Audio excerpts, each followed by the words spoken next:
Angin malam menyusup melalui celah anyaman bambu rumah Warto, membuat lampu minyak bergoyang pelan. Di luar, suara jangkrik bersahut-sahutan, berpadu dengan suara dedaunan yang bergesekan. Malam itu sunyi, terlalu sunyi untuk ukuran desa yang biasanya ramai dengan suara burung malam dan gonggongan anjing. Warto duduk di depan rumahnya, menatap sesajen yang baru saja ia letakkan di bawah pohon beringin tua di halaman. Ada nasi tumpeng kecil, ayam panggang, dan bunga 7 rupa. Ritual ini seharusnya dilakukan oleh tetua desa. Tapi Mbah Surip, orang yang biasa mengurus ritual, baru saja meninggal dunia.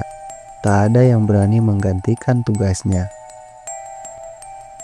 Cuma taruh sesajen, apa susahnya? Pikir Warto. Ia tak percaya pada cerita lama yang beredar di kampungnya. Katanya, jika ritual tidak dilakukan dengan benar, penghuni pohon beringin akan marah. Warto berdiri, menepuk-nepuk celananya yang berdebu, lalu berjalan masuk ke rumah. Namun saat ia hendak menutup pintu, sesuatu membuatnya berhenti. Sesajen yang tadi ia letakkan di bawah pohon, kini berantakan. Nasi tumpengnya terbalik, ayam panggangnya tergeletak di tanah seolah ada yang membantingnya. Warto mengerit. Kucing, gumamnya. Tapi tidak ada hewan di sekitar. Bahkan udara malam terasa lebih dingin, membuat bulu kuduknya berdiri. Ia melangkah mundur, hendak menutup pintu lebih cepat. Tapi saat itu juga, dari arah pohon beringin terdengar suara seretan. Seperti sesuatu yang menyeret kain panjang di atas tanah. Warto menahan napas. Ia memaksa dirinya untuk tidak melihat ke arah suara itu. Tapi rasa penasaran mengalahkan ketakutannya. Dengan perlahan, ia melirik ke arah pohon beringin.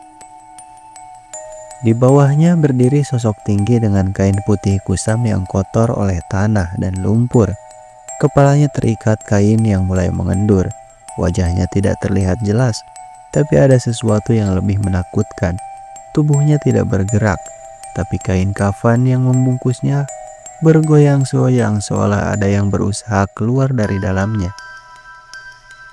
Jantung Warto serasa berhenti. Ia buru-buru menutup pintu. Tangannya gemetar saat memasang palang kayu. Dari luar, suara seretan itu semakin mendekat, lalu hening. Dan tiba-tiba, dari balik pintu terdengar suara napas berat. Warto mundur dengan tubuh gemetar. Ia tahu malam ini ia telah melakukan kesalahan besar. Warto berdiri terpaku di tengah ruangan. Nafasnya memburu. Matanya terus menatap pintu yang kini terasa lebih tipis dari seharusnya. Dari balik kayu itu, suara napas berat masih terdengar. Perlahan, suara itu disusul dengan ketukan. Tok, tok, tok. Pelan, teratur, tapi cukup untuk membuat bulu kuduknya berdiri. Warto meraih pisau dapur yang tergantung di dinding. Tangannya gemetar saat menggenggam gagangnya yang dingin. Ia mencoba berpikir jernih. Mungkin ini hanya akalnya yang mempermainkannya.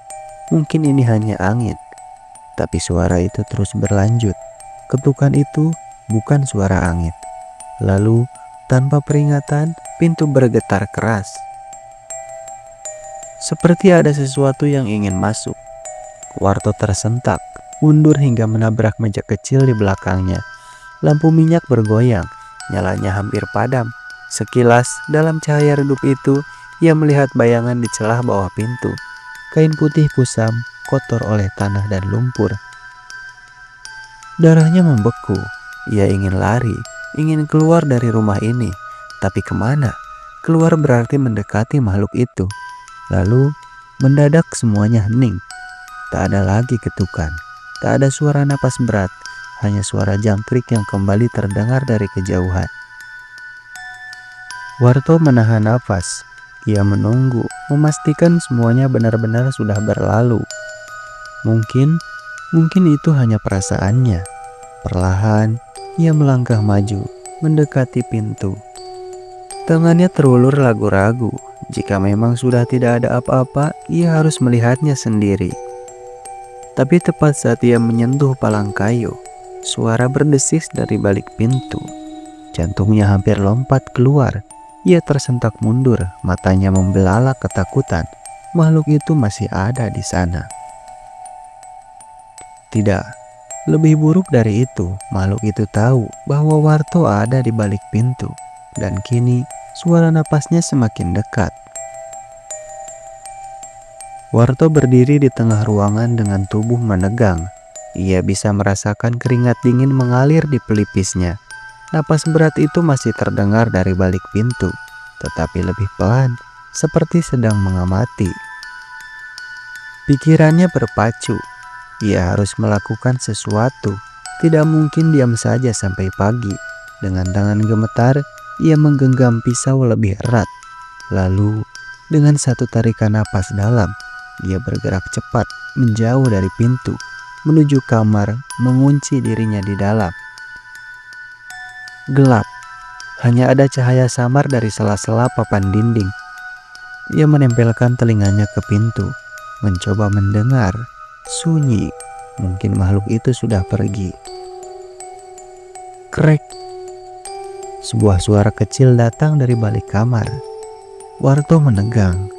Itu bukan suara dari luar, itu dari dalam rumah. Perlahan ia menoleh ke arah sudut kamar. Ada lemari kayu tua di sana.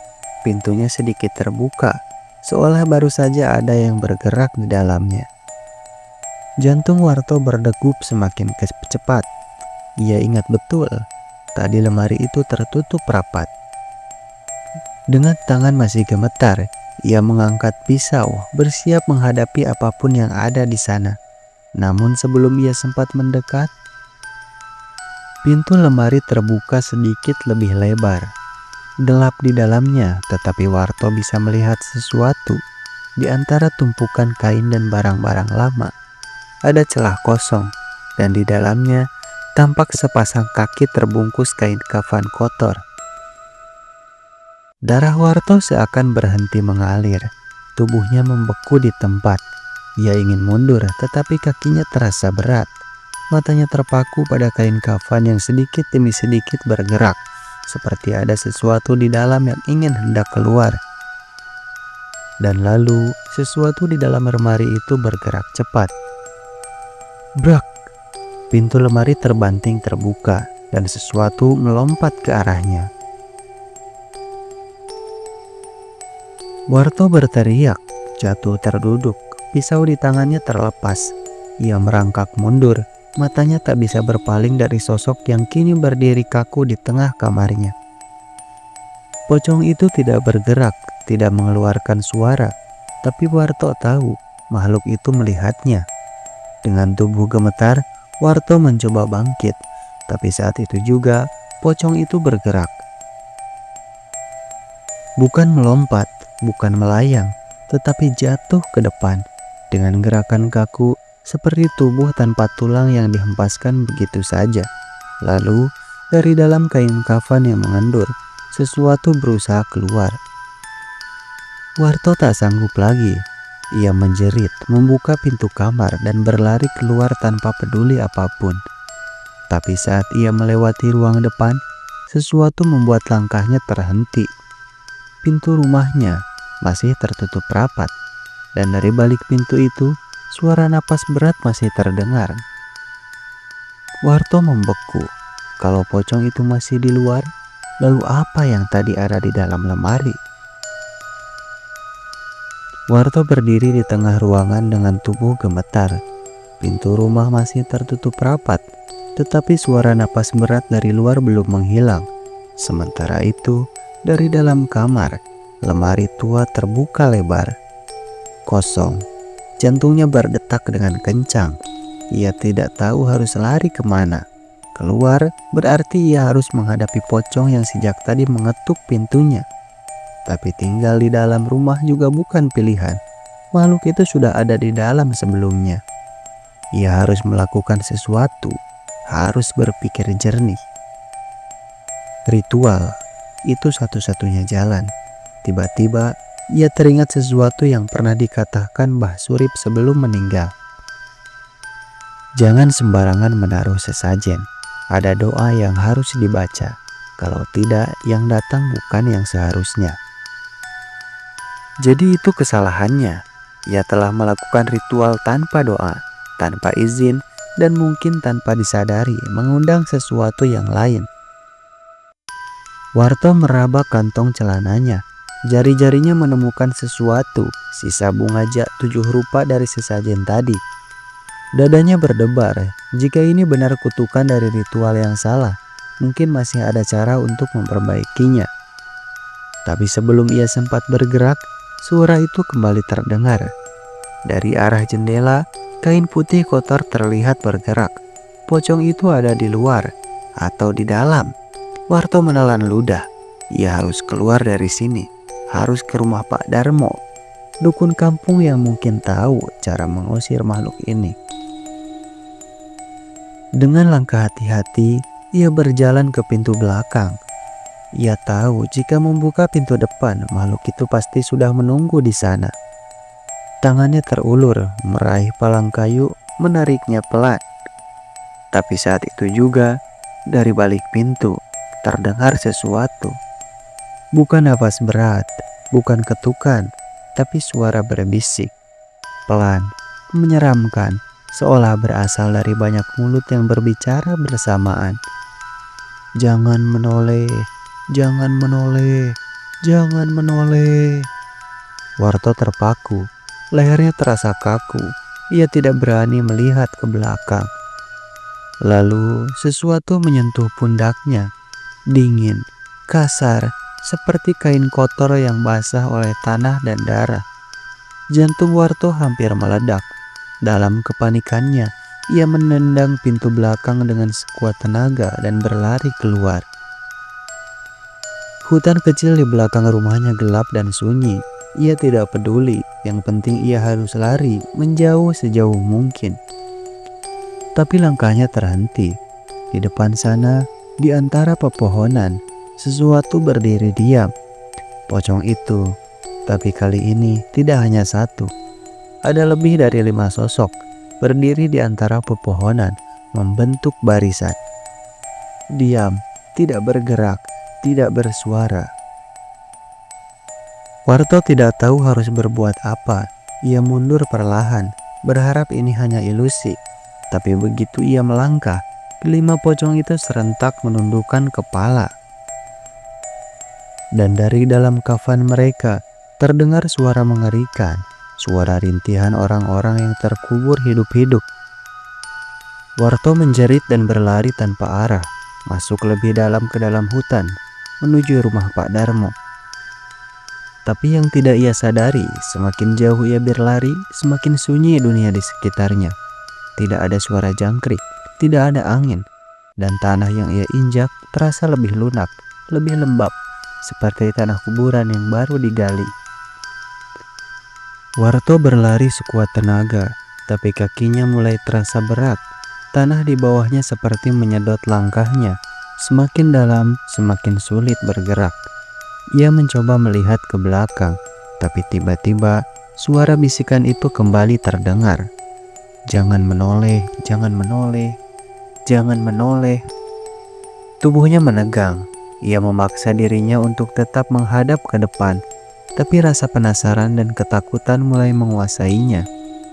Tapi saat ia hampir menoleh, suara seretan kain itu semakin dekat, lebih dekat, seolah sesuatu sedang berjalan persis di belakangnya.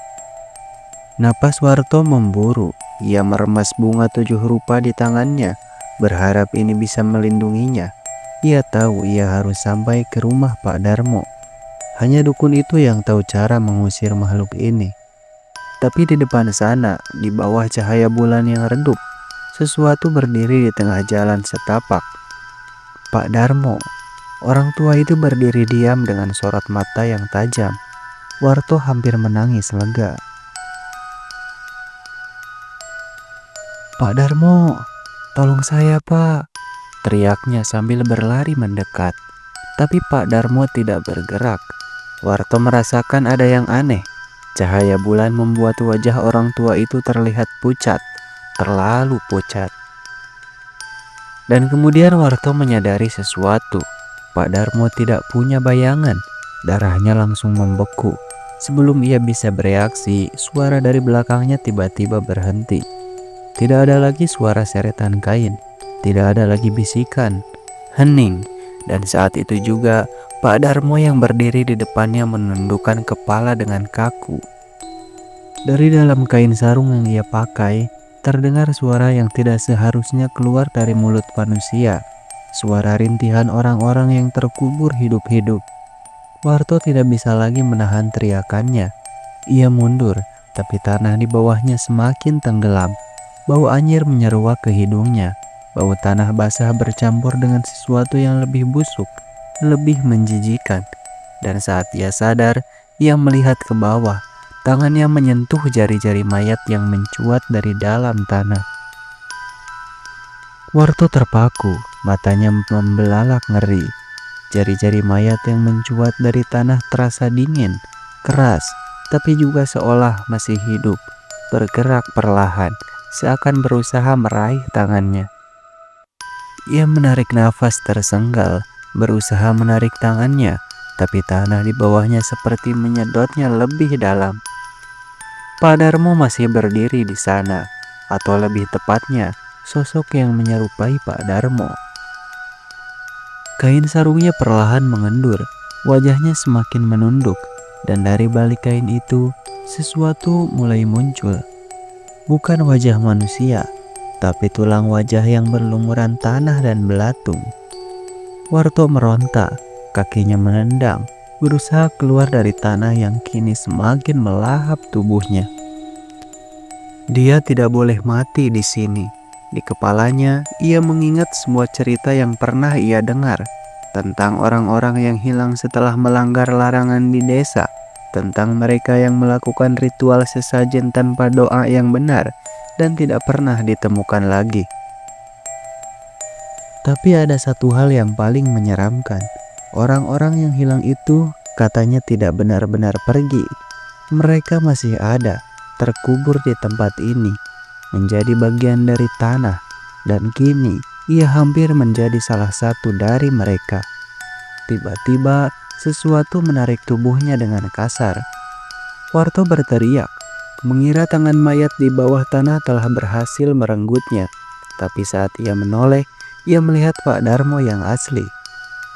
Orang tua itu berdiri di tepi kubangan tanah, menariknya dengan sekuat tenaga.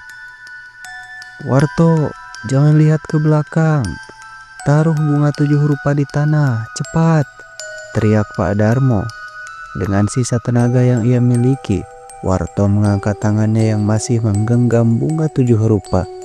Ia menjatuhkannya ke tanah, tepat di atas jari-jari mayat yang mencuat dari bawah. Sejenak, dunia terasa diam. Lalu angin berhembus kencang, menerbangkan daun-daun kering di sekitar mereka. Tanah yang tadinya lunak perlahan mengeras kembali. Jari-jari yang mencuat mulai menghilang, tertelan ke dalam bumi. Dan di depan mereka, sosok pocong dan makhluk menyerupai Pak Darmo mulai memudar dalam gelapnya malam. Hanya suara rintihan samar yang terdengar sebelum akhirnya semuanya menghilang. Hening, Pak Darmo menatap Warto yang masih gemetar. Kau hampir mati tadi, gumamnya. Warto masih terengah-engah, tubuhnya lemas. Apa yang sebenarnya terjadi, Pak? Tanyanya dengan suara bergetar.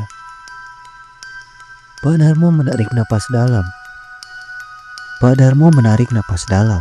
Kau sudah membangunkan mereka. Mereka yang dikutuk karena melanggar adat, yang terkubur tanpa doa, tanpa izin. Warto menelan ludah. Tapi saya cuma taruh sesajen, hanya itu. Pak Darmo menggeleng. Tidak cukup hanya menaruh sesajen. Ada sumpah yang harus diucapkan. Kau tidak meminta izin, jadi mereka menganggapmu salah satu dari mereka. Warto merasakan dingin merayap di tubuhnya. Jika Pak Darmo tidak datang tepat waktu, mungkin sekarang ia sudah terkubur bersama mereka. Sekarang ikut aku. kata Pak Darmo, suaranya serius. Kita harus menyelesaikan ritualnya sebelum mereka kembali lagi.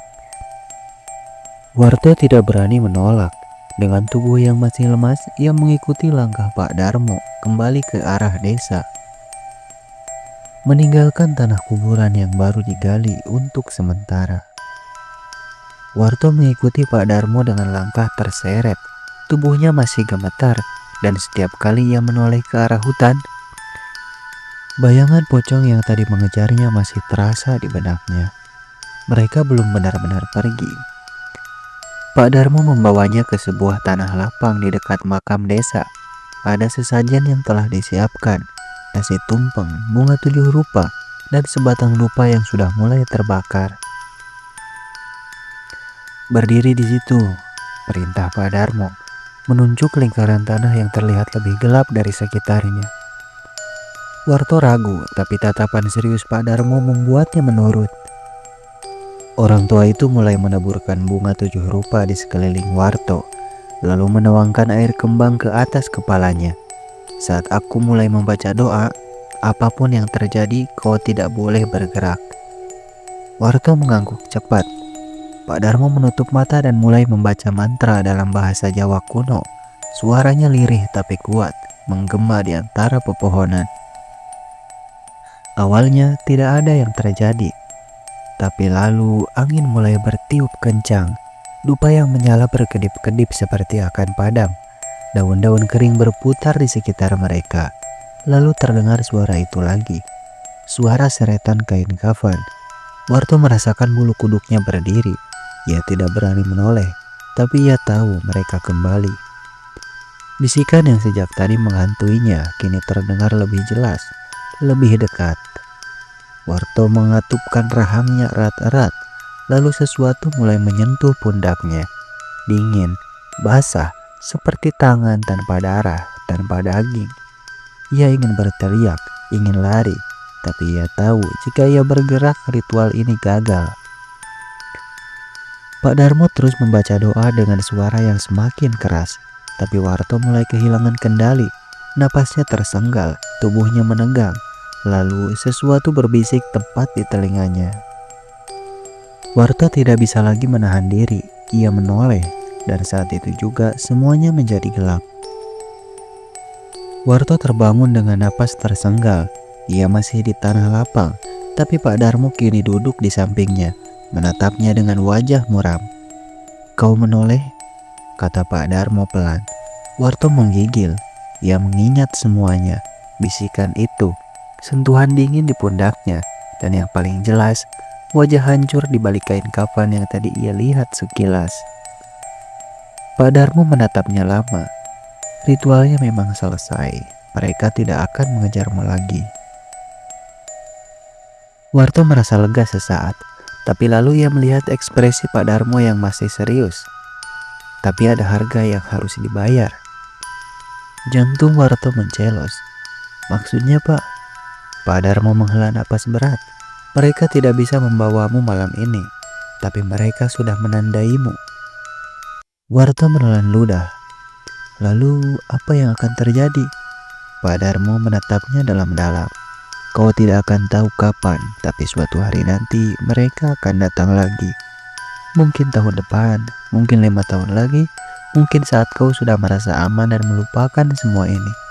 Tapi yang pasti, saat itu tiba, kau tidak akan bisa lari lagi. Warto merasakan darahnya membeku. Ia ingin percaya bahwa semuanya sudah berakhir, bahwa hidupnya akan kembali normal. Tapi jauh di dalam hatinya ia tahu, mereka masih menunggu. Tamat.